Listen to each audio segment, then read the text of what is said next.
একটা জিনিস খেয়াল করেছেন, গত কয়েক বছর ধরে চীন এমন একটি প্রজেক্ট চালাচ্ছে যার বাজেট শুনলে আপনার মাথা ঘুরে যাবে। Belt and road initiative. সোজা কথায় চীন চায় আধুনিক যুগে সেই প্রাচীন সিল্ক রোড ফিরিয়ে আনতে। তারা সারা দুনিয়ায় রাস্তা, রেল লাইন আর সমুদ্র বন্দর বানিয়ে একটা বিশাল নেটওয়ার্ক গড়তে চায়। প্রথম মনে হয়েছিল এটা হয়তো গরিব দেশগুলোর জন্য এক আশীর্বাদ, কিন্তু এখন প্রশ্ন উঠছে, এটা কি সত্যি সবার উন্নতি নাকি চীনের দাবার চাল? 2013 সালে যখন শি জিনপিং এই প্ল্যান আনলেন, তখন সবাই বলেছিল বাহ, দারুণ তো। চীন কোটি কোটি ডলার লোন দিয়ে অন্য দেশে পরিকাঠামো বানাচ্ছে। কেনিয়া বা পাকিস্তানের মতো দেশগুলোতে বড় রেল প্রজেক্ট এবং বন্দর তৈরি করতে শুরু করলো।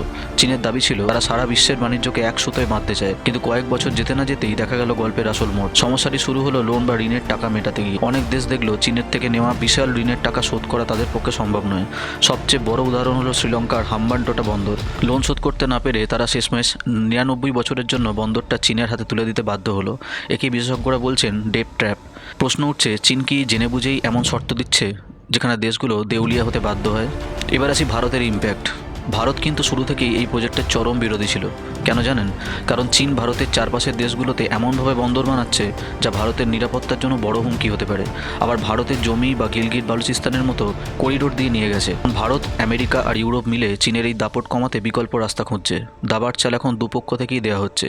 তাহলে শেষটা কোথায়? তাহলে কি বেল্ট অ্যান্ড রোড চীনকে সুপার পাওয়ার বানাবে, নাকি অনেক দেশের দেউলিয়া হওয়ার কারণ হবে? সত্যিটা হলো, এটা চীনের জন্য যেমন বড় জয় হতে পারে, তেমন একটা বড় রিস্কও।